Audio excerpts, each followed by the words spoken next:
YouTube. Every time I go live on YouTube. Cheers, everyone. I hope you're having a great night.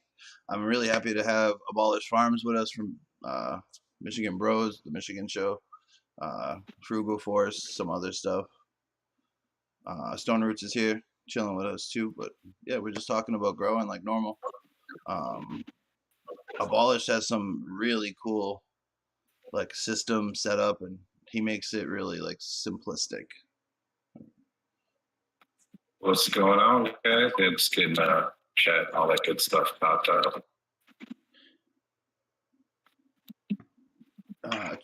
Charlie's farm is supposed to join us in a little bit. It's supposed to be a good night. But yeah, I just wanted Abolish to come on and kind of explain his system a little bit. But yeah, I mean, where do we start? Do we get into the butt chugging era, or do we start at the beginning? Wherever you want to start. What's your favorite part of growing? I mean, it's got to be the new style. I mean, it's the butt chugging. It's my favorite way to go, and that it's not just the butt chugging part of it. It's the all natural, the organic, the bonding with nature, the keeping of soil more than just keeping of plants. Just that whole methodology that we try to preach in the Frugal Force. And if nobody knows people, our viewers don't know what the Frugal Force is, you can go over to the Michigan Bros Grow Show, and there's a whole playlist there of all the different content that we've done. And it's been a natural wicking sip style system that we've been teaching to people. And I've been teaching people for probably about 6 years now since I started doing it. And it started out in just the butt chugging part started out with just 5-gallon pots and storage tubs. Not even good storage tubs. Here, I got this one up. It's a walkthrough of your garden. Here we are with another walkthrough. If it wants to load. Yeah, if you want to prep better, line box. There's plenty of content out there. But yeah, if you want to find the Michigan Bros Grow Show, they have a decent amount of subscribers. If you don't know, you should. But this is his system. Hydrogen at the bottom of below the pot, so that's where you water. And then he has his organic system up here, just kind of eating away. So as far as the hydrogen goes, that is kind of it's like a quality of life. You don't necessarily need it, because the main reason I brought it in there is because I was being told that algae was bad growing in there, and later on I found out it really wasn't. It's just adding to the whole ecosystem of being there. But when you add those hydrogen pellets down there, it also, you got to think of it increases your pot size. Those pots there are about 20 gallons, but when you put them inside the actual wicking beds with all those hydrogen, that's a lot more rooting area for all those plants. So they become much bigger than a 20-gallon pot. So if you don't have the ceiling height, it's not always necessary to throw those hydrogen pellets down there to do this system. That's what we were talking about earlier. I was explaining. I was like, it's kind of like having a bigger pot. The roots can kind of go where they want to go. Yeah, and it kind of is, on the hippy dippy side, it makes all the plants, they're all touching. They're all part of the same little area. They can communicate together. There's a lot of people that believe in that. I'm one of those. I think if one plant is struggling on something, the other plants will work together to kind of move some shit over to that one, especially when I'm running all the same strain. They're like sisters. So on that note, what strains are you running? Man, I normally go and pop, quite a few things throughout the years and just test them, but I've basically just stuck to two. My Abolish OG, which is a old school cheese cut that was handed down to me many years ago. It's over a decade now. by a grower called the Magician. Rest in peace. He passed away about 3 years ago. And then I also have my new favorite, which is like my daytime smoke. I just posted a cool little picture of it today. Finished bud is the sour melon, and that one's from Mantis Genetics. That one's a little more sativa. It takes a little bit longer to finish than most normal strains. Hold on, I'll show it. Sour melon.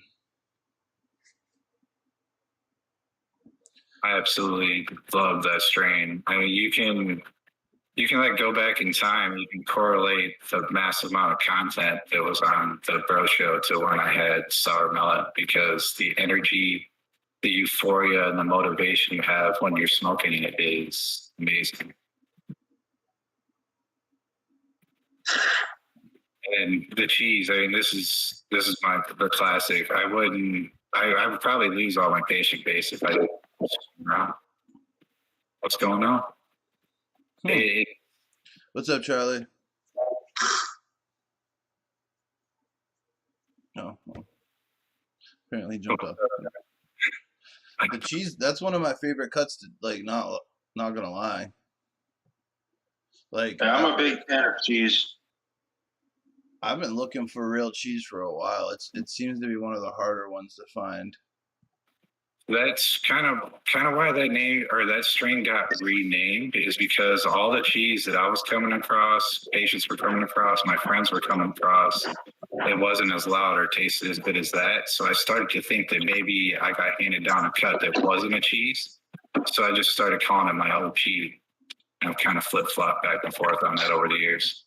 Yeah. I've actually, like, Miss Jill has Dairy Queen that's supposed to have that real cheese.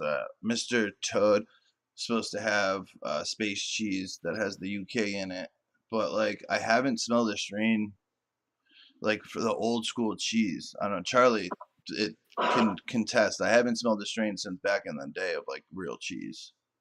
At least over here. I do. You know what? When I bring that stuff back to you in a few days, I'll definitely bring those cheeses that I have. I got from my friend from Sour Seed. He gave me the Exodus cheese, which was mint, and then I just kind of got sick of it. I don't even know why I actually got rid of it, but I'll bring you the beans that I have. He gave me more of the beans, brand new in the pack still, and I'll split them with you. Oh yeah, like 20 of them for all I know. I'm gonna try Abolish. Said I can have some of his Abolish too, so I'm probably gonna try.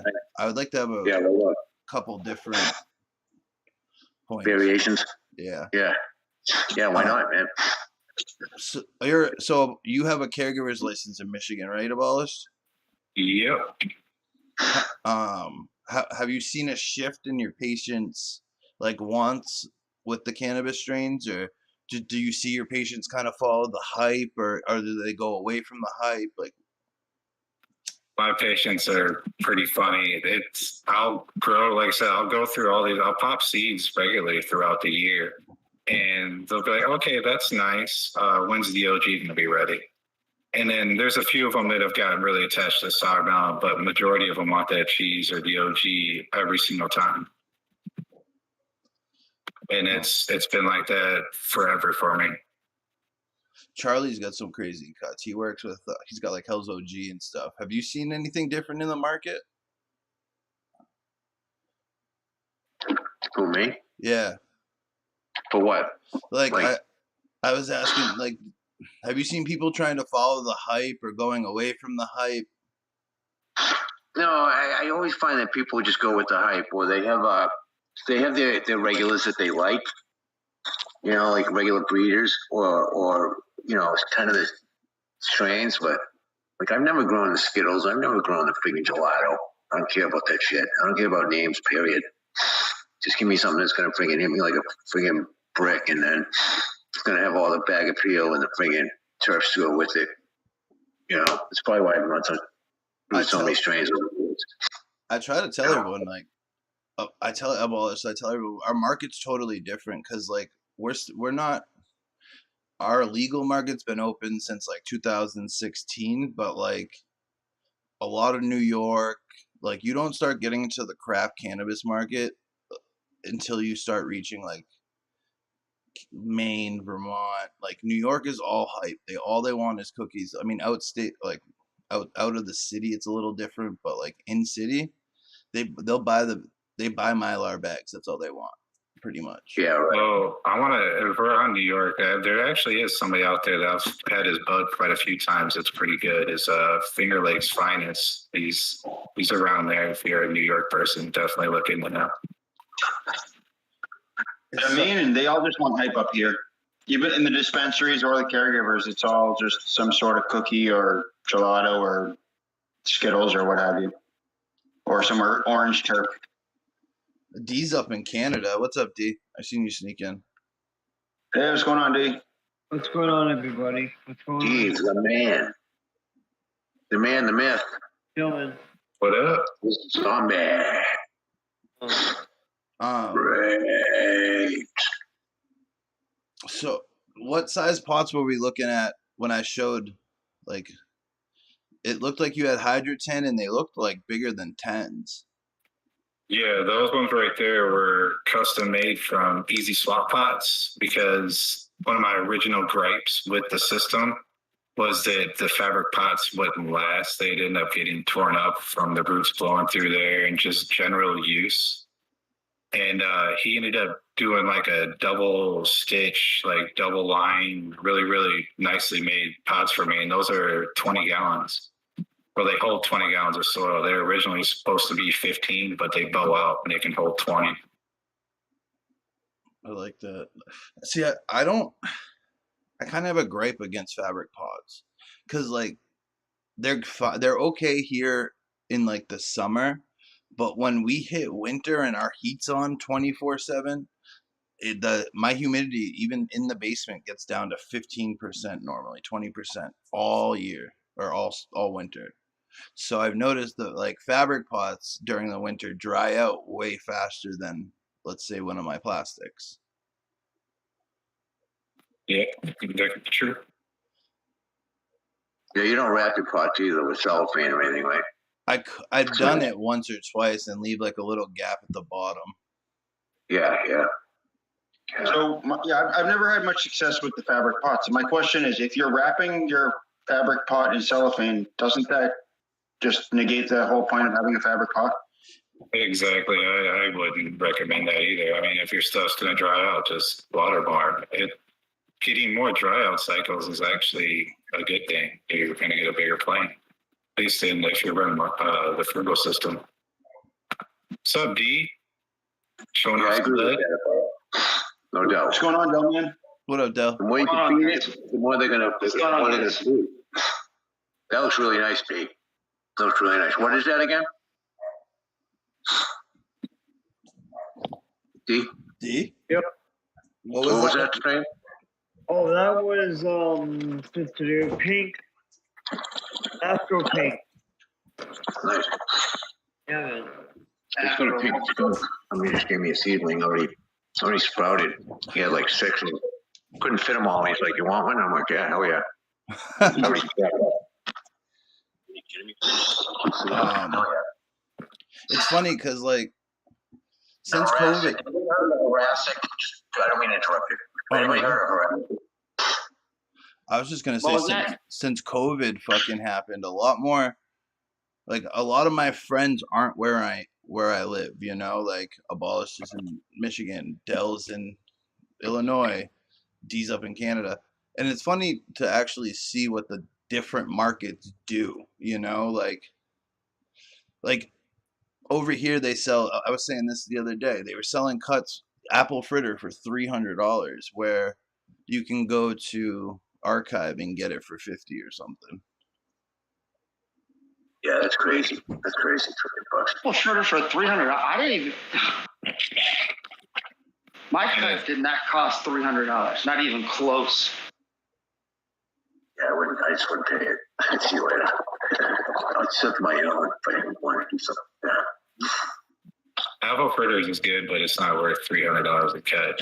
I mean, when you get to that point, you better have some serious information, COA, all that good stuff, proving that you got the original cut that was hunted by the dude that made fritters popular, not just somebody's seed hunt pheno pick. Yeah, I agree with that.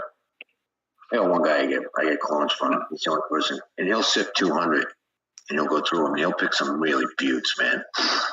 And that's the only person I ever get cuts from. Other than that, I crack seeds. The only other place I'm going to get cuts is going to be Gene Traders, and it's coming up in a couple of weeks. And it's the only other place I might get clones, and it's probably from Ninja more than anything else. So I already been talking to him. He's going to bring some. I'm hoping he's going to bring that friggin' marathon OG. So he's thinking about getting some out. If the cuts are ready, he's going to send them out before he gets here. So he's shipping out little minis too, by the way. He's sending out tweens. Anybody want friggin' some serious plants that'll arrive ready to take cuts off him? Ninja's the man. He's got a whole system down now.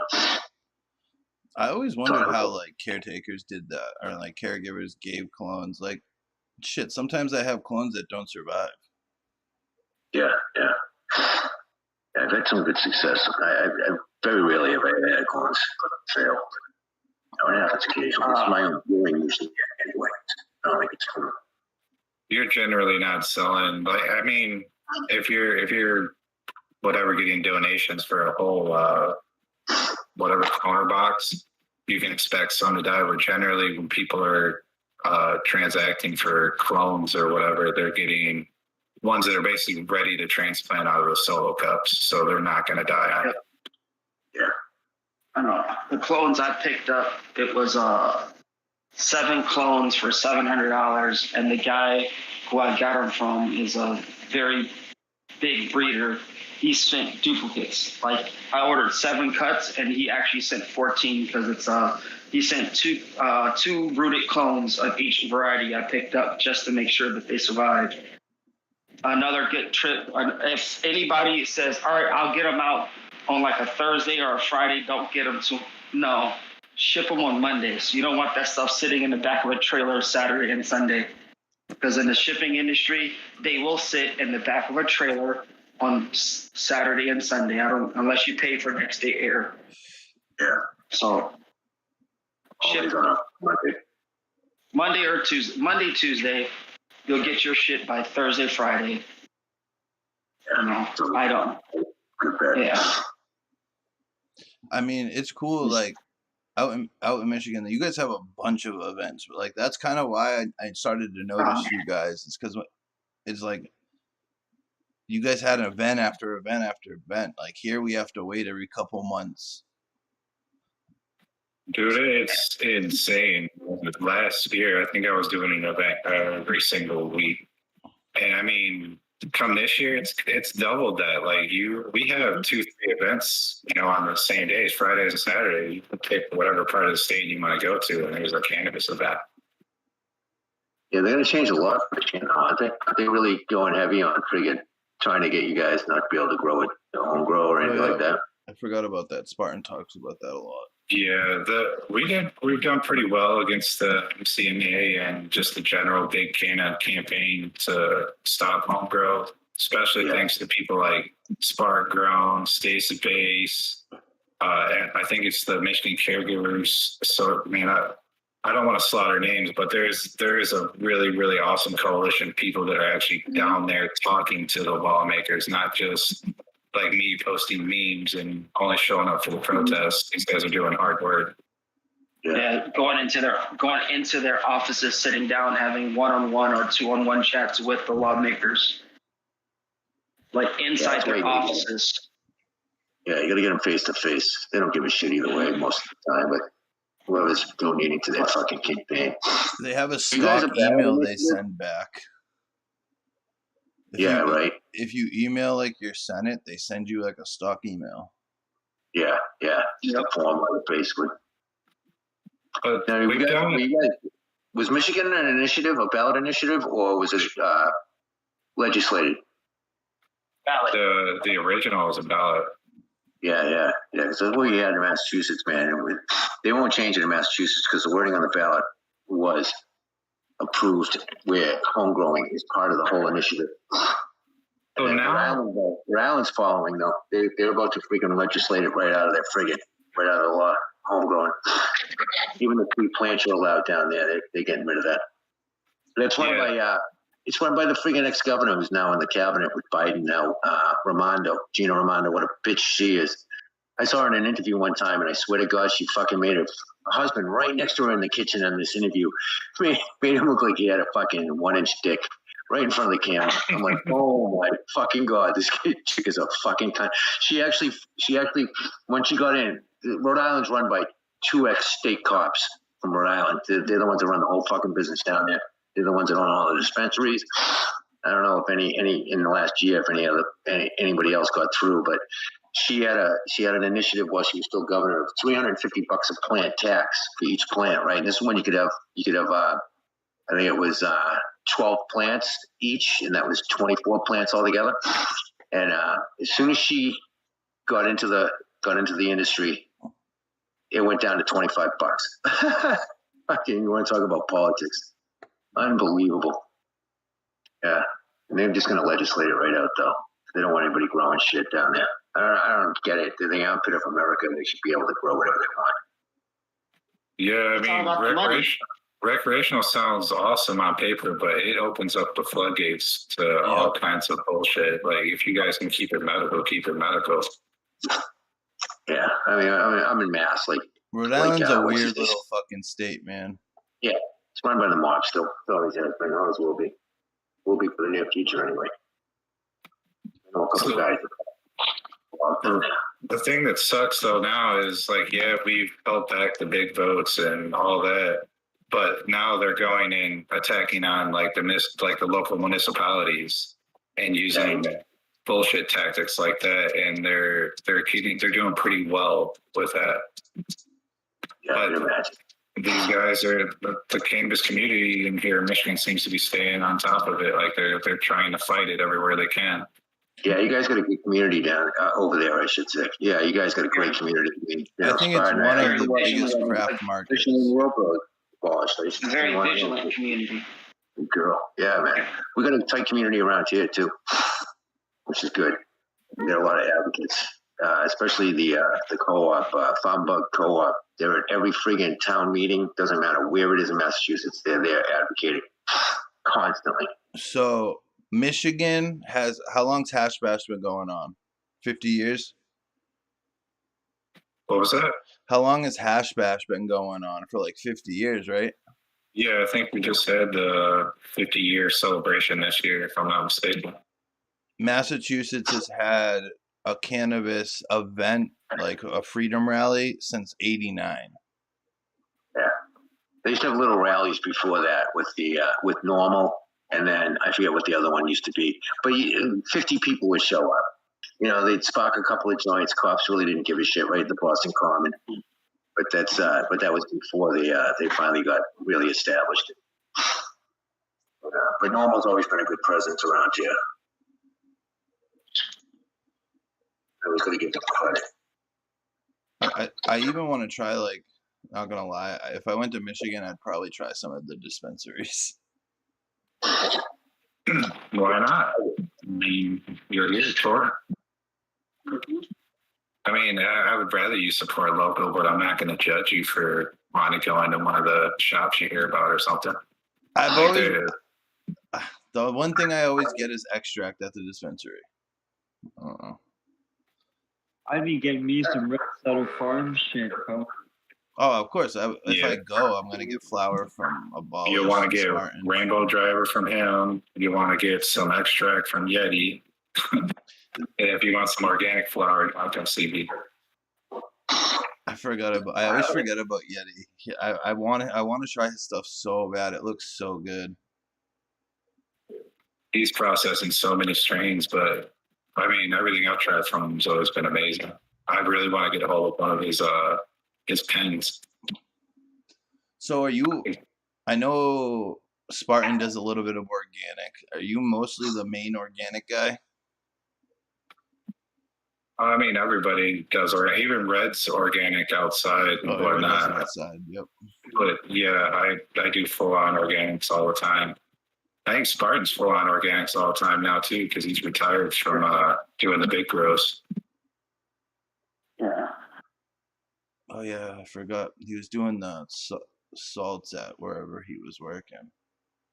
Yeah, Mid Canfield. Those guys were pumping out some serious fire out there at a big scale. I enjoyed everything I tasted from them, especially the biscotti, even though they only kept it for one run. The strain just doesn't have bag appeal, but the terps are fucking amazing. Yeah, I always get a kick out of people who they look at it and they're like, it doesn't look as good as this other one. And I'll look at them going, all right, bro, take whichever one you want. But I'm letting you know right now, you should take that one because it's going to fucking hit you in the face and it's going to last you. It's going to have legs on it and it's going to just coat your mouth, But they want the look, so go for it. I don't care. I'm not changing my price. I like to call it the Instagram-worthy update strain or whatever. Yeah, I was good. I haven't been on Instagram in 3 years because of all that bullshit and hype and all that fucking drama that was going on.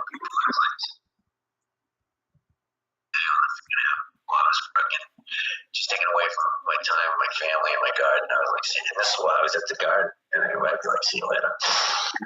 It sucks though because Instagram, like Abolish, is pretty good at it. He does all the memes and stuff. It's just a good way to advertise. No question. Oh no, I agree with that. I just, I was spending the real ones. I was just spending too much time on it, where I could be spending it. I see what you're saying. Yeah, but I mean, I didn't mind it necessarily, but I was just like, you know what, this is just a little bit too much. So Coot did the same thing though. Like, I agree. Get Abolish. My bad. I'll say I agree completely. I mean, I have 3 different Instagrams, but I haven't logged into the other 2 in a good month or so now because I've just learned over the last year with everything going on in my life and all that, like I was spending way too much time just doing this kind of stuff, building community, all that shit, and not focusing on my own personal life. Yeah. Smart man. This life will take over if you let it. Yeah. If you let. I get my priorities straight, man. You gotta get your priorities straight. It's a balancing act. It really is. Yeah, it is. I know.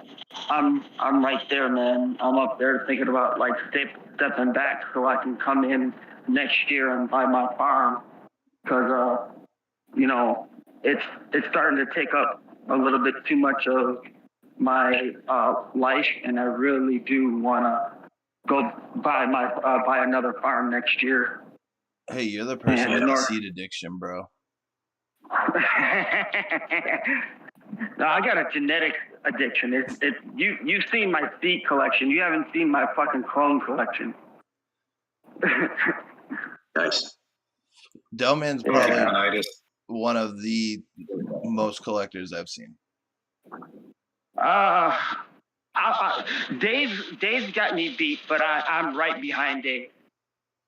Then I would say it's Masonic, Dave, then like me, like a couple of levels below.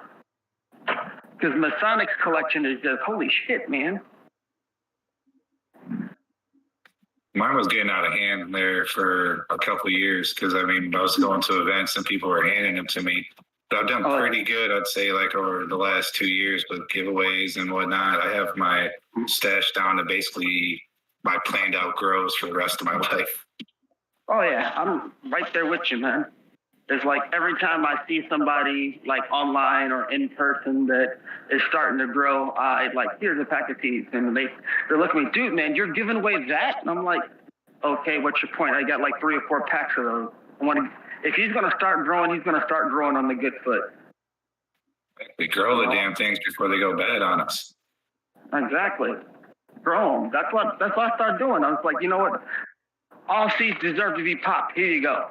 Here's some freaking ice cream cake to freaking Testarossa. Here you go. Yeah, once I had more seeds, when I realized I had more seeds than I'd ever popped, that's when I started giving them away. Mm-hmm. Exactly. I got, I was doing a little work with Acapulco Gold that I got from Bodie, and I swear to God, I got a peanut butter jar, probably like a few 100,000 seeds sitting in my refrigerator right now. I got guys hitting me up all the time. Hey, we heard that you still got peanut butter breath, Steve. I was like, yeah, I got a couple of packs of peanut butter breath, or I got a couple of packs of freaking Coca-Cola root beer or whatever. And it's like, if I feel your heart's into it and you're not on bullshit, I'll send you some shit. And it's not going to be no lame stuff. I mean, it's kind of nice. Like, I bet you Abolish feels the same thing. Like, I have a lot of friends that can they make seeds now. Like, access to whatever however many I want. Like just looking in our little local community here on Discord, how many people are running the apple fritter that I gave out for free, my dog walker that I gave out for free, the Bruce banner I gave out for free. And it's like, everybody's like loving that shit. And it's like, I don't want anything in return. Just grow that stuff out, enjoy it, pass it around. I mean, some of the dankest stuff I've grown has honestly came out of bag seeds. So I mean, if you can't afford seeds, to like just do what you can. Don't go and break the bank buying everything that comes out. Yep.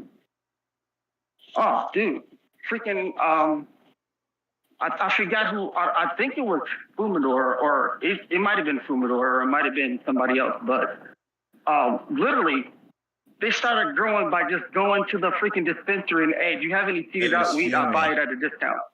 Yeah. Oh, that is perfect, because I did that with like Amnesia Haze and a few other strains back in the day. I was called like, you get like the one seed or whatever, say an ounce you get from the dispensary. That'd be like the golden nugget. It would always come out female, and it'd be dank as fuck, but it would hurt me within like 3 or 4 runs. Right, I got an awesome Jamaican that way. I also got Goji Dog, which is friggin' phenomenal, from some bag seed from a dispensary. Yeah. So it's like if the dispensary got a shipment of bullshit, like it snuck past their QC or whatever, and they got snuck. It's like, hey, you got some seeded out weed, I'll buy it. Like, get it for like, I don't know, $20 a pack or whatever. My lemon skunk too. My lemon skunk, one of my most potent strains, and that shit came from bag seed too. I totally forgot about that. Oh, yeah. Dude, look at the entire chem line. The entire chem line is supposedly bag seed. Yeah, the whole thing, right? The whole line, straight down. Diesels. Yeah. Cookies. Some of the most potent stuff. Yeah. Cookies, Skittles, supposedly. I don't know. GG. Mm-hmm. All of them are bag seed. It's kind of funny. People don't realize how many of our elite cuts are bag seed or phenotypes of a different strain. Mm-hmm. Yeah, when I was a kid, that's all you got. You had your bag seed, you had land breath, or you got a good skunk and you happened to get a seed in it. You were lucky, but most of it came from bag seed. When I was young, when I was a teenager, you had no seed banks. You had no fucking breeders, mainline breeders, mainstream breeders, whatever. Nothing. Some of the best shit I ever got was out of bag seed. That fucking brick in the 70s, shitting me. And now we're at a stage where there's fem seed, auto flowers. Yeah, I still have a whole shitload from back then. You know, I got it stashed somewhere. Can't remember where I put it, but it's a medicine bottle, an old prescription bottle, fucking filled with bag seed from early 80s, late 70s. Yeah, the oldest seed. Yeah, the oldest seed I got in my collection is 08 from my cousin that brought back seed from Afghanistan. He brought back seed. Did he do it in the prison wallet? No, he did it in a shoe polish can. Just put them in. He took the black shoe polish out, put the seeds underneath the bottom, and put the shoe polish back in. Pops right out. Yeah, and then he just melted a little bit, so it looks like it's brand new. But you gotta, back in the 80s, you were allowed to fucking smoke on planes and shit. Yeah, sure did. Oh, yeah. Well, even early 90s too. That stuff didn't start going like, I think it went like nationwide in like 96 or something like that. So plane security heightened after 9/11. Let's be real. Not really. Yeah, my wife's a flight attendant. Yeah, you got pretty tight after that. Even her security, she had to get screened again and all this other bullshit, man. Oh yeah. I was working for the airlines back then. Yeah, you got restrained and all that. But Yeah. if you were an employee of the airline, the security wasn't really all that. The security was basically for passengers, not for employees. Yeah, that's for sure. I worked for the Logan back in '85, and that was last time I worked for the airlines. Well, we worked for Logan Massport. It wasn't even the airlines. I worked for Massport. I worked for American. You can walk on the fucking down there, man. You can walk on. You literally could go through the executive club and walk right out the fucking tarmac and smoke a pipe, go right into the fucking fuselage, whatever the fuck you wanted, man. It was fucked. We used to smoke joints under there. I watched so many fucking baggage handlers fucking put Florida fucking luggage on a California flight after smoking fucking joints. You know, it's kind of funny because like I look at Michigan and I'm like, it's such a big state, but like it's not like, it doesn't seem like Boston or any other New York or anything. It's totally different vibe over there. It's wild, man. You can go from Detroit to the UP and it's completely different. There's literally, we talk about a wall. There's a wall that you go over and the state just changes. Yeah, my stepmother, that's her favorite place is the UP, she said. Beautiful, man. Yeah. I got friends and family up there. It's fucking gorgeous. I probably looked over the friggin' lake from Toronto or something. That's about the closest I've ever gotten to it. Yeah. My wife's relatives up there. I've never been to Michigan. Yeah, I've never been to 38 states, but I've never been to Michigan, man. I'd love to go. It's a beautiful You state. should look at that Breeden event or whatever. They got a camping event that's coming up on, I think it's like the 25th and 26th or 26th and 27th. A lot of vendors are going to be, I think I'm going to go. I'm going to try and go to that. Sounds fun. It's only $30 a ticket to camp. I mean, let's go. So I'm actually to a point where my camping is renting an Airbnb or something. I don't like sleeping on the ground anymore. Get that air That's why they mattress, call huh? it air mattresses. Air mattresses. Have you ever blown up an air mattress dumb high? Dude, they got the ones with the air compressors. All you do is just hook it up to your car and just press a button, and it. Man, if you go, I will set up your stuff, man. Just roll us some blunts while I do it. There's no room service. My wife ain't going.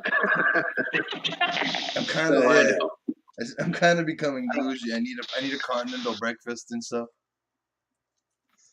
They even got portable ACs if that's what you're worried about.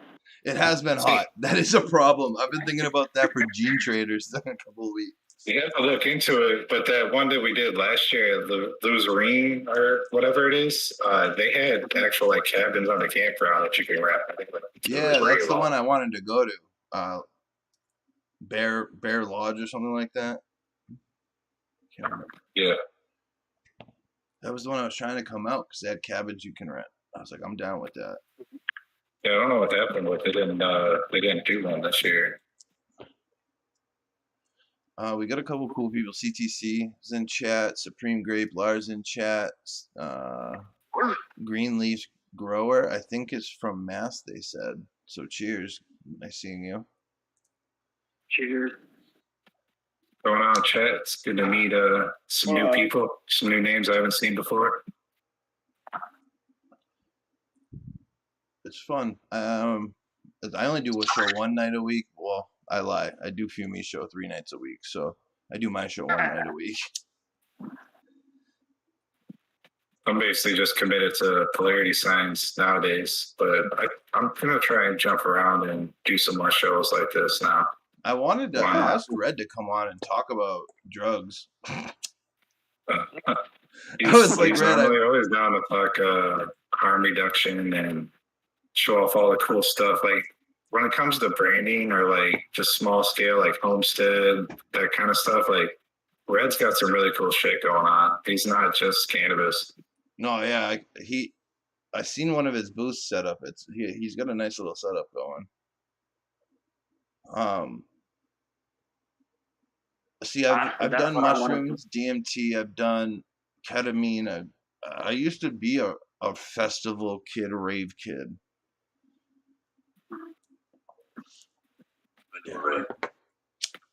Yeah, I was mostly cannabis until about 2 years ago when I got into growing mushrooms to help somebody that I was with mental health. And then I ended up started using it for my own.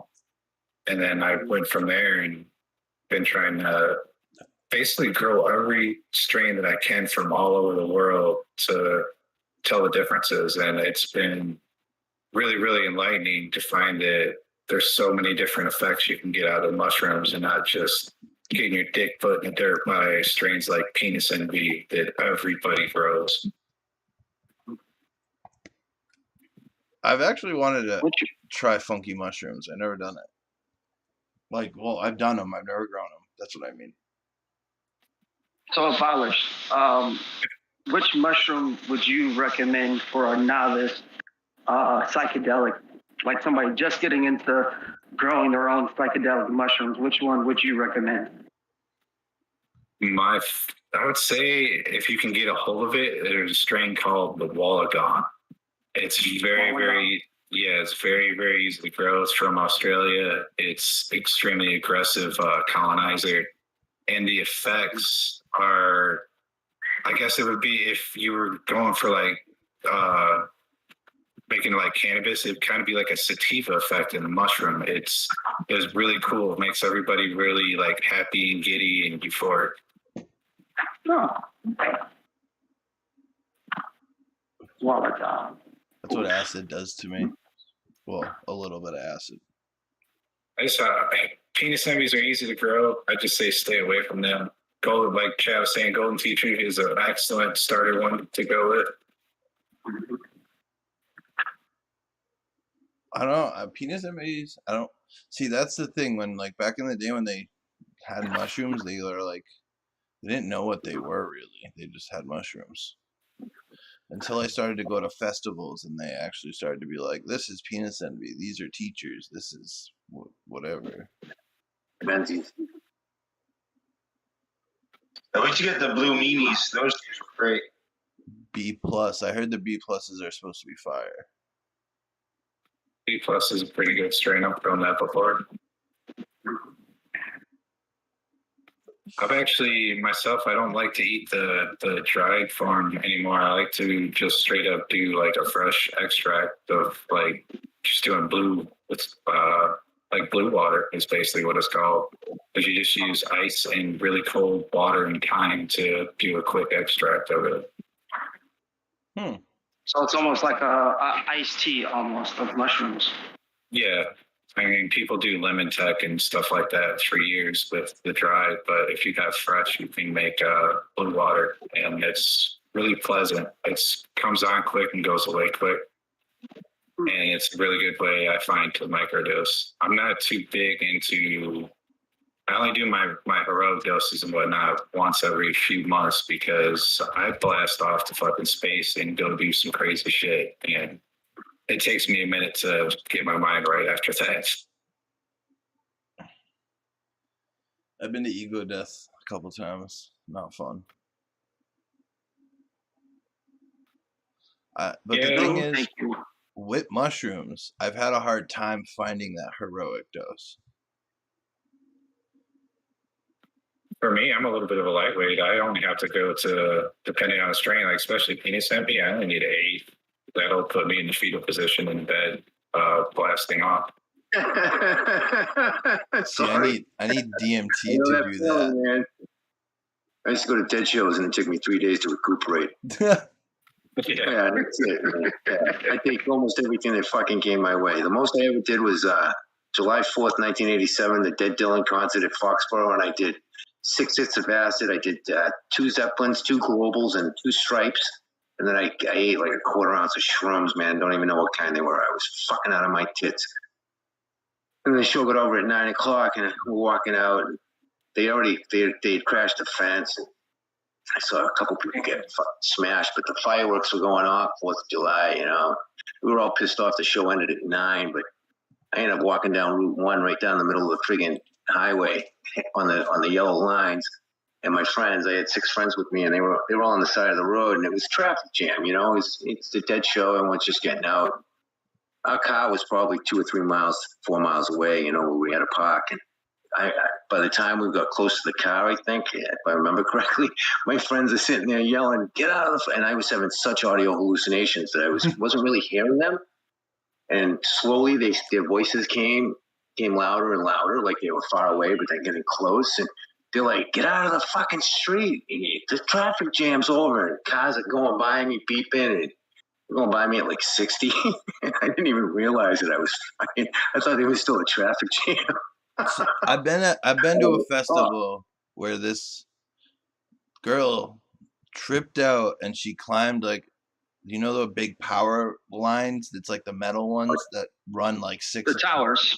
Yeah, she climbed halfway up it and wouldn't get down. And her boyfriend or something weird, she was yelling.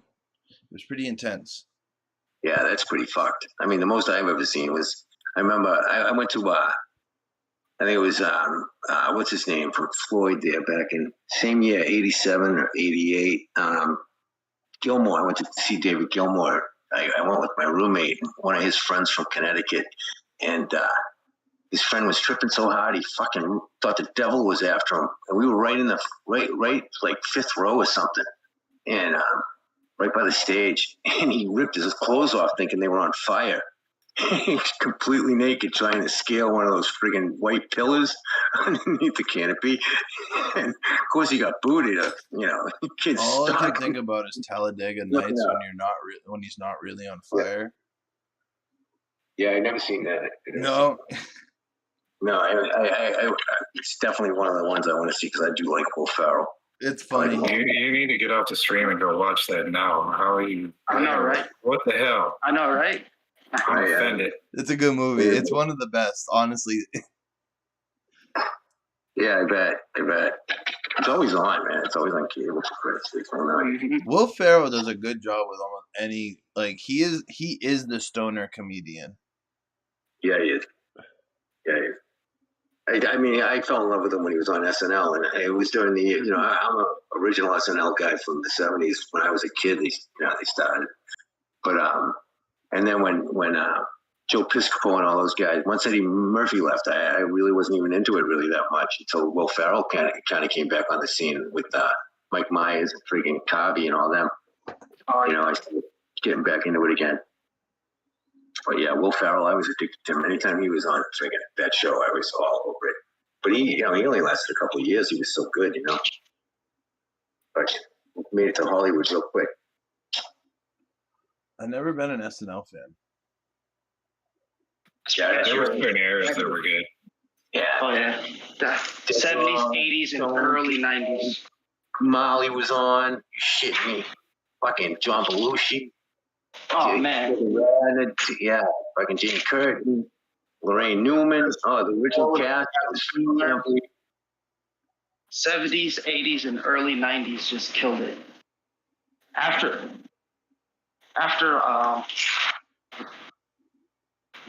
Chris Farley passed, man, it went downhill.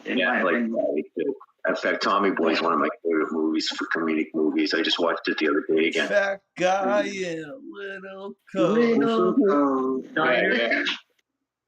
Who you want to play for? The Yankees? Whatever it is. Yeah, man. I love that. Yeah. Yeah. I just saw him just my opinion.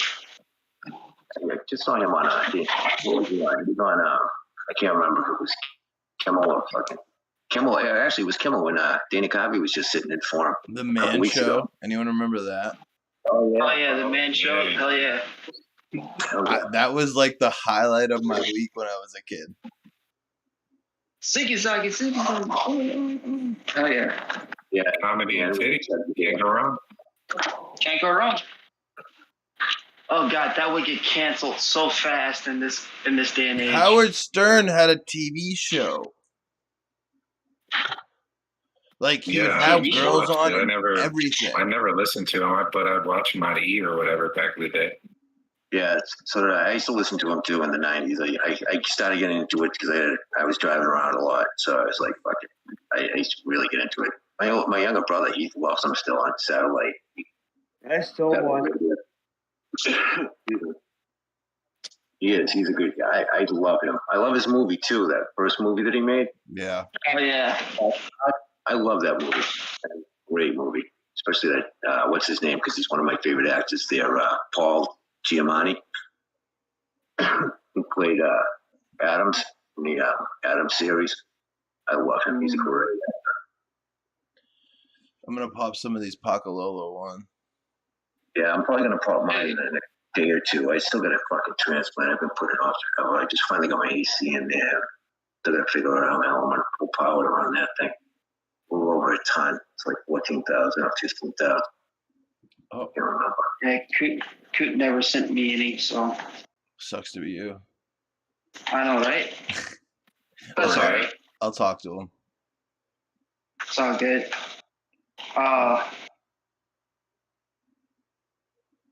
Coot was that? It's Pacalola one is Coot's the one crossed to a Hawaiian, 1974 Hawaiian. Yeah, the original. Yeah. Some of the best weed I ever smoked back then. In '77, when I went to a Dead show, '77 or '79, I can't remember. We had 4 joints that my next door neighbor had saved just to the Hawaiian. He saved it for a couple of days, put it in a sweat spot container, got into the Cape Cod Coliseum. Oh my God, as soon as the first fucking song started, he sparked that shit up. And everybody's head turned. Everybody around us. And they were smoking weed themselves. It wasn't as though they weren't smoking grass, but they all turned around when he got a whiff of that shit. Yep.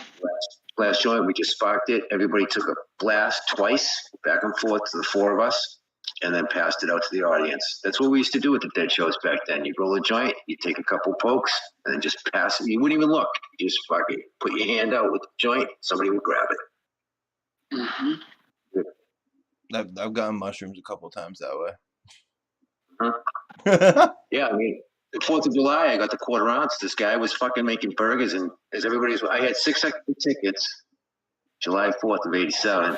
I had 6 extra tickets, and I was selling them. They were $75 face value, and I sold them for, if you weren't a real deadhead, like if you were a prep, you $150, man. I doubled it right away. But if you were a real deadhead, I'd sell it to you for face value. And I had 6 of them, and then I had 300 friendship bracelets that my best friend there is the one that's old man was the first president of the Devil's Disciples around here. They had to go out and see Sonny Badger to wear their colors over here.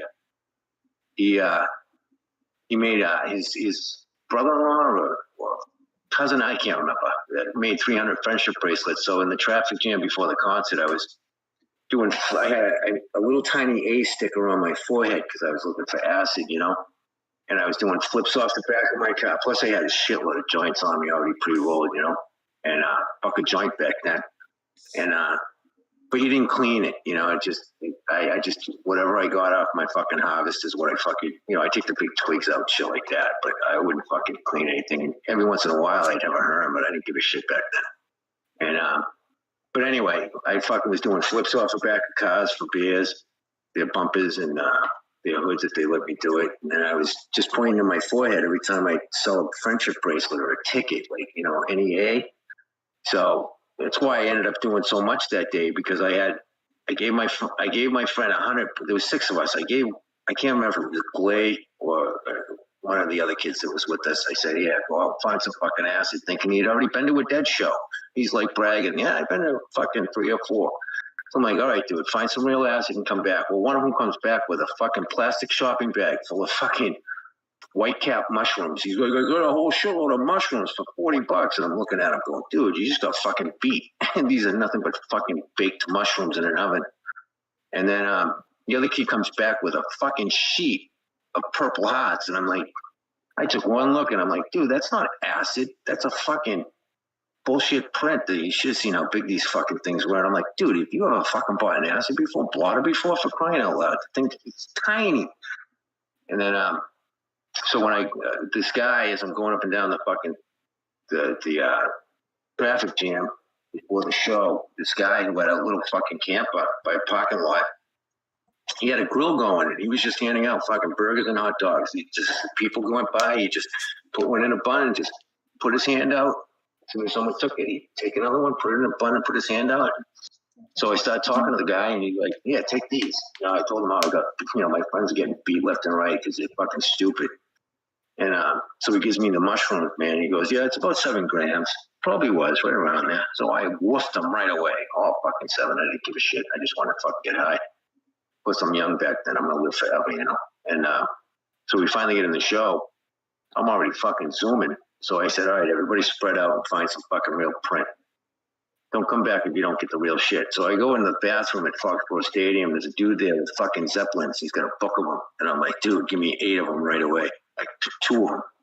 But as I was walking into the bathroom, there was a dude, a hippie dude with his fucking girlfriend in a peasant dress. And they were just kind of had an acoustic guitar and they were just kind of like strumming it. And they were out of their mind. I pointed to my little sticker on my forehead, the A. And without even talking to each other, he just nodded his head yes. And he looked at his girlfriend and she dug into, I don't know, a pocket, whatever the hell it was, and she ripped off two stripers. She gave them to me. And I said, I gave my finger sign, like, how much you want, And he's like, no. But I threw her $10, back then they were $5 a hit. So I put $10 in her friggin' lap, in her dress, they were sitting Indian style. And then I go into the bathroom, this kid's got the Zeppelins, I buy 8 of those, I took 2 of those right away. And then my friend comes back with some of the most intricate print I ever saw. They were called globals. And it was the print of the earth. And you could see South America and North America, and it had the atom spheres going around it. It was, I was like so impressed. I took 2 of those. So I got 6 hits of acid in me. No wonder I walked out. I was putting cigarettes out with my bare feet all day. I had my next door neighbor who had moved away, actually joined the Peace Corps after having a bad breakup in college with his girlfriend. He ends up joining the Peace Corps. What I was trying to think of the other day.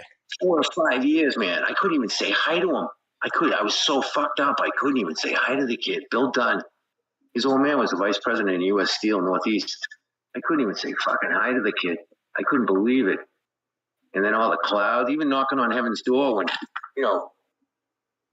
Garcia just come out of his fucking coma, his diabetic coma he was in a year prior. He was freaking feeling good. He was actually almost jumping around the stage like fucking Bob does, getting into the song. And every time fucking Dylan would come in with a song, he'd bring it down a couple of notches, and you could see Jerry and Bob looking at each other like, what the hell is he doing? Let's pick this up. But I was having such audio hallucinations. Knocking on heaven's door was sounded like I was fucking out of my tits. Holy shit. Thought I haven't thought that in a while. My story like that, I have one, but it wasn't at like hits of acid, it was like drops. Oh yeah, liquid, huh? So every time I sold 10, my homie would drop a couple on my tongue. Oh god. You must have been fucking gone. We did like 10 droppers by the end of the weekend. No sleep. And then someone gave us a roll with 2CI and sassafras in it. And I split it in half. It was a blue heart. I give my boy half, I eat half. And I go to lay down, just like chill for a minute. And I'm like, dude, I'm going to die. Yeah, bet. My boy's like, I feel like I'm going to die too, man. Yeah. I did liquid one. I've done liquid a few times, but there was one time, man, I was on my way to work. It must have been 6:30 in the morning, and I'm down at Park Street Station, downtown Boston on the T, And I had to switch over trains from the green line to the blue line downstairs at Government Center. So at Park Street, there's this dude. Now, this is 1985, 86, maybe 87.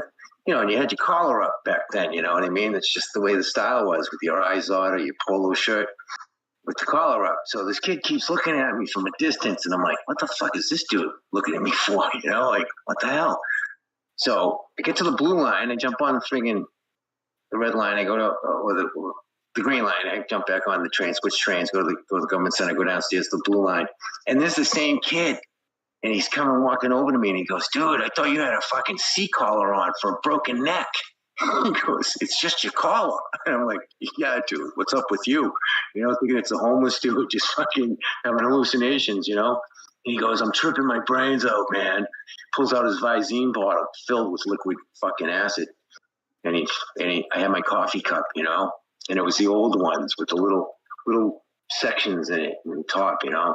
And he dropped, I don't know how many he put in that fucking little compartment there. He goes, go ahead. He goes, do what you want with it. And I go, well, I can't do much with it in this thing. So I just sucked it out, drank my coffee, and let it switch around my mouth for a sec, you know. And God, I got to work. I was out of my fucking mind. 2 hours in, the guy's like, I think you should go home. You feeling okay? And I'm like, nah, maybe I should go home. Oh my God, I went home and laid down. I must have got home about noontime finally. I was out of my fucking mind. And there's no one home. My roommates are in school or working or whatever the hell they were doing. Oh my God, I was out of my tits. I don't know how many fucking drops he gave me. I'll never forget that. I thought you had a C-collar on, dude. I thought you broke your neck. Had a broken neck. It's just your collar. So, Abolish, you probably played with the dark web before. We were on the dark web once, and they were selling like a research chemical that was like mushrooms. This kid got it, and we tried it. I tried to go to work, wasn't happening. Yeah, I bet. It wasn't happening. I literally, I can't remember the name of it. It's synthetic mushrooms, pretty much. Psilocybin, synthetic psilocybin, huh? Jeez. Yeah, I wouldn't doubt it. I've never tried the ketamine or any shit like that. That was after my day, man. I was like, I saw some friends that were doing it, or friends of friends, and they had scabs under their noses, and they're baking the shit in the oven and scraping it up. I had some ecstasy back in my 20s with ketamine, and it was actually some of the funner trips. Yeah, was it? Yeah, I believe it. I've only done E once. My brother had some really good crystal shit. Fucking Molly back in the day was good. It was real sassafras. Then it moved to this M1 chemical. Yeah, was it? Yeah. My older brother, he only gets the real shit. You know, this stuff was from some Vietnamese dude. I used to like the pressies. I can't lie. You never knew what you were gonna get. Yeah, I didn't like it that much. I was rolling pretty hard, man. My daughter was like 3, and I was so guilty. I was like, oh my God, what am I doing? I'm gonna be a father here. I can't. Oh, the sweats too. Holy shit, man. Just had one fun summer with it, but I love that stuff. We had somebody actually smuggling it over, boofing it from Amsterdam. So it was straight out the booty. I think that made it extra a little extra flavor in it for the head. It's just called a little zesty. Yes. But I've always been scared to ever try it again after that, because I only trusted it because it was coming from overseas or whatever. Yeah, I only got it from my brother. I wouldn't get it from anybody else. I just got it from my brother. The only reason why I got it was because he didn't want it. It's like, yeah, it's been in my fridge, my freezer for like 6 months or something. He's like, yeah, you can have it. He gave me a gram of the shit, man. I only did I did a quarter gram, my wife and I, because she's rolled many. She's a lot younger than me. She's, you know, her college and high school days were 90. And she's rolled many, many times. So she's like, yeah, let's just do a quarter gram and see what it's like. And I did the quarter gram and just kind of took my finger like blow and just kind of wiped up the freaking remnants of it. But an hour and a half later, I'm like, whoa, man, it's just, I can see why they call it rolling, because the waves just came at me. It was like, and then I'd calm down for a few minutes, and then another wave would come at me, and I'd be like, oh, man, when is this going to stop? And then I heard everybody like, you know, everything feels good, you know, you like your senses on your fingertips, and it's just, everything's like awesome. I didn't get any of that. Just get him to the Greek when he's That's like, how it was for me back in the day. But I had the triple stacks, like the Dolphins, the Ferraris, the whatever the hype stuff that was on the news back then. Yeah. This was like 2000, 2004, somewhere around there. Yeah. Actually, it'd be 05, somewhere in there, yeah. Yeah. I guess, I mean, I have a good, I haven't done acid in shit, almost 30 years now. Last time I did acid was crap. It was a Curry College kid, my next door neighbor, and he came back and he had some black blotter and he had like 10 hits. He took 2 or 3 hits and he was out of his mind. I did 2 hits, waited an hour, wasn't feeling anything, not even a strychnine shiver. So I took 2 more or 3 more, whatever the hell it was. I didn't feel the stuff at all, man. But I get some good 4-way window pane now. I get some beautiful pyramids, purple pyramids, and I got some shrooms kind of stashed aside. I'm dying to do the shrooms, but I won't do them around the city. I want to go out camping or up in the mountains or canoeing or something. I'd love to be on the fucking water when I do it. Yeah, I just can't be around. I just had my first experience with Al at the Dead Show, let's say about a month or so ago, and I had 2 microdoses of it, and I have to say I really, really enjoyed it. Once I started to feel it kick on, I was just kind of chilling on the hill with Skilbo, talking about life stuff. Me and him always get deep and philosophize, all that good shit. Yeah, and, so do I. I always get that, especially at the end. I tripped. You ever done more than a day? Like, I had a friend of mine that did like acid 30 days in a row. I know I've told the story on the show, Fumi Show, but he did. This kid named Steve Thomas. His nickname was Swampy because he used to sell acid and he did like literally 30 days straight or something. He took fucking acid. I can only imagine how much he had to do at the end just to feel the shit, So we used to call him Swampy, like how's your brain doing, swamp? Is it a swamp? And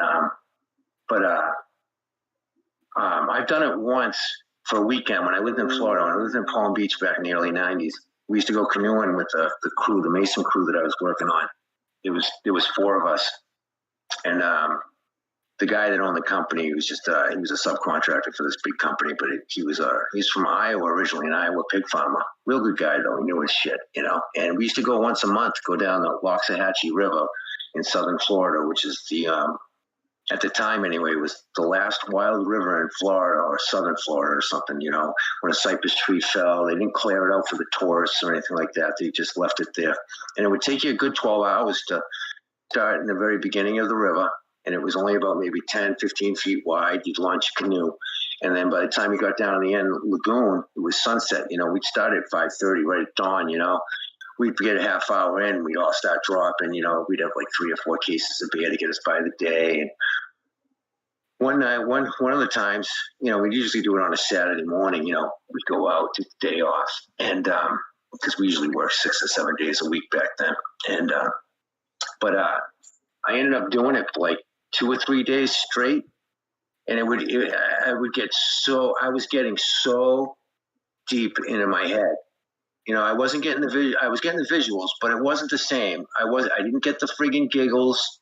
It didn't like kick in like another trip. It was almost like it just kept the end of a trip going and keep peaking, but without the giggles and all that. I was just getting so deep into my head and philosophical, and oh my God. I've never done it more than a day. I've got to take, because I want the giggles. The whole point is I want that smile on my face that just, you can't get it off. I want that fucking laughing at anything type shit, that's the fun of tripping with me. So, I can't do it more than a day in a row. Just one day, that's it for me, and then I'll take a friggin' week off and then maybe try it again. But I have that good acid, man, so I'm kind of waiting on that to have a real good experience with that. I almost went to the Dead shows. They were just here a couple of weeks ago. In fact, Martial Artist was working a couple of the shows. Marshall was at the one Abolished was at in Michigan too. Yeah, he was. That's right. Yeah, because he met up with Eagle. You meet up with Eagle too, bro? Yep. We didn't get to see him. We didn't exactly try to find people either. Once we got our spot in the hill, it just kind of filled up around us, and we didn't want to lose our spot. I know what you mean. I don't blame you. Yeah. Some of those, when you meet up with people like that, sometimes it's just by chance, shit kind of stars all line up and you guys meet up, But yeah, I guess Eagle said he was fucking tripping pretty hard too when he did that live stream for a few minutes. It's fucking pointing his camera to the ground. He didn't know what the hell was going on, he said. That's awesome. I'd love to meet Eagle. See, I'm not Hey, like a dead man, fan. Skilbo, all you guys, man. You kidding me? Spot and all you guys. I'd love to meet up with you guys. Great. Come hang out, man. We're all over the place. Yeah, I used to listen to. I mean, I still every once in a while I'll listen to the Michigan Grow Bros. You know, but I used to chime in all the time when you guys were live. But you know, I was just freaking spending so much freaking time sometimes. It was just like, you know, and then I was getting notifications every day. And I'm like, my phone's going nuts. So, but I still, you know, I still subscribe and everything. I always support all those guys. No question. You guys have a good community up there in Michigan, man. Or over Michigan, I should say, from Massachusetts. No question, man. Yeah, one of these days, good little while before I die. I got 20 good years left, hopefully. Lucky. I'm trying to go soon. What's that, buddy? I'm trying to go soon. Yeah. I mean, if I can get a couple days away, I mean, that's one of the reasons why I'm going back to organic. Because I know it won't be like something in New York. Yeah. I mean, Oh, you look at that green. We'll get a whole like colony of people camping in the same spot. That way we can like smoke down and live stream and do all that good stuff at night. Yeah, that would be piss off. I wanted to, before we log off of the YouTube, I wanted to, you still doing like crypto stuff? Is that NFT that you have as your background? Yep, this is one of my IMX punks. But yeah, I'm been in crypto about 2 years now. I got into like the height of the bull run, like most people. And luckily I met a local guy named Ryan Matta that showed me how to short and not be such a moon boy. And ever since then I've been deep into it. Basically, with my life falling apart, it paid my bills and kept me afloat for the last year until I got all my businesses back in order. And now I'm able to just stack. And I've been buying heavily. Anything I say here is not financial advice, of course. No. I just think it's cool. Like I try to explain NFTs to people and they just like, I don't get it. Most of it, honestly, I'm in the space. Most of them are trash, but a lot of them nowadays are starting to come out with utility, especially in like the metaverse and gaming sector. Like I do play games where I have NFT assets and those generate me money, which is pretty cool. There was like a good 3-month stretch there where I could pay my bills with just play the early games before the metaverse shit crashed. Yeah, that's beautiful, man. You kidding me? Anything that pays the bills like that, it's a beautiful thing. Crypto's just different. It's so cool. Anyone can really get into it. The thing is just don't get caught up in hype. Learn about fundamentals, and then above fundamentals, learn about market cap. Because it doesn't matter how good the coin is or whatever the project is if it's so inflationary that it's never going to go up more than whatever. They took a huge hit this last couple of weeks, right? Like crypto sector. Yeah, dude, we've been taking a hit for the last year. I mean, it's just been you short the market and you made money. Myself, I think there could be some kind of FUD that comes out or whatever that takes us down a little bit more, but I think we bottomed out recently around 17.5, and that was, I think it was about a month ago. And right now we're struggling a little bit, but I'm telling you, like, yeah, if we could dip down, but honestly, anything that I'm getting from this point up until about 29K, what I think Bitcoin is really worth, like altcoin wise and all that, I think it's all a good buy because I don't plan on cashing anything out for another 5 years. Yeah, you gotta be in. Maybe in 2025. You gotta be in it for the long haul, right? Abolished. You gotta be in it for the long game, right? Yeah, definitely with your Bitcoin and stuff like that. Like anything that you're throwing in right now, don't expect to be profitable for a long time unless you're like super into crypto and you're finding these projects that went down 95%. You know they're going to recover right now, stuff like that. Right, like a rebound, like the market does. Yeah, I see. I can't do stocks because I don't wake up in the morning when the stock market opens. Yeah, but it all depends what you're doing in the market too. If you're doing commodities, or you're doing dailies. That's different. You know, it's not like you're doing it. You know, if you're doing mutuals, or if you got a package going, you're in it for 20, 30 years. You're not in it. Market will always rebound, always. So it's not like you're going to be pulling stuff out unless you're doing commodities, man. I used to have friends that did commodities. They'd lose their house in a day, but then they gain it all back within 3 or 4 days. Like a couple of my friends that are professional poker players, you know, they can buy 2 houses in a week, but then they'll lose them all in a month. But then they'll buy them back again. You know what I mean? It's just crazy shit, man. Yes, sidebar girls, that's basically the best way to do it right now. It's just to buy and forget about it. Because even if we lay down and it goes down to like the ultimate bottom of like 10K or whatever, we're going to be back above this within a few months or whatever. That kind of, the shit's not going to stay down that low that long. There's too many people that it's here want to stay. it. Here to stay. It's just, you know, it's not something, you know, like, how long has crypto been around now? 10 years? Not even? A little less, a little longer. I think Bitcoin just hit 13, if I'm not mistaken. Yeah, 13 years. Yeah, so. Ethereum hit its 10-year, I think, just this last year. Yeah. I remember when it was just going ballistic, you know, 2-3 years ago, when everybody was fucking, even people I saw on Instagram, they were buying crazy shit. They buy it for $1,000 in 2 days, 3 days, it would be up to $7,000. That's like the NFT market. The NFT market, you can buy one and it goes up. Like a lot of the high dollar, like the Bored Apes, fucking, you'll see celebrities posting as their Twitter. They have it as their Twitter profile pic or whatever. Yeah. I'm up in there on Yuga Labs and Bored Ape and all that. But if you do well in it, more to you. But it's like one of those things that I had to learn. You have to pay your dumb money tuition in crypto. Yeah. Is like if you don't get in early enough on some of these projects, like they literally can like say 8 is I think like $6-7 right now. That shit can go down to like $1, and the people that got airdropped it are still in the profit. Right. Yeah, the NFT market, I just don't get. Why am I going to buy something that anybody can just copy? I mean, listen, I understand there's a method to the madness and all that bullshit, but I just don't get it. I just, you know, See, I told especially, you know, I just don't get it. Yeah, like I said, 98% of them are like trash unless they have some kind of utility. They get you into some kind of community, or it's like like I said, I think the gaming assets are going to be huge because I was always a gamer growing up and all that, and like all these cool armor sets I got and all these MMOs and shit. I would love to be able to just display them whatever on my computer or say in my fucking house or whatever with augmented reality. We're going to have all that stuff in no time. Oh yeah, hell yeah, yeah. That's the direction everything's going in. That's a fact.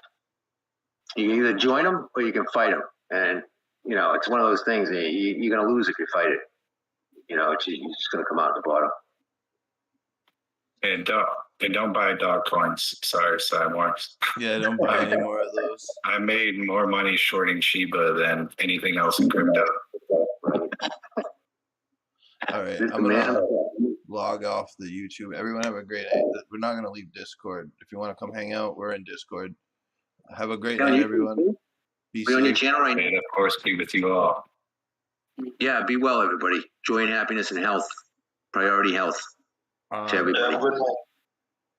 If you didn't sub, please. Other than that, have a great night. Hey, Smash, real quick. We're on YouTube on your channel. Yeah. What's your channel? I'm going to go sub it right now. I haven't subbed it. I can't believe I didn't even know you had a channel on YouTube, for Christ's sakes. 4 Smash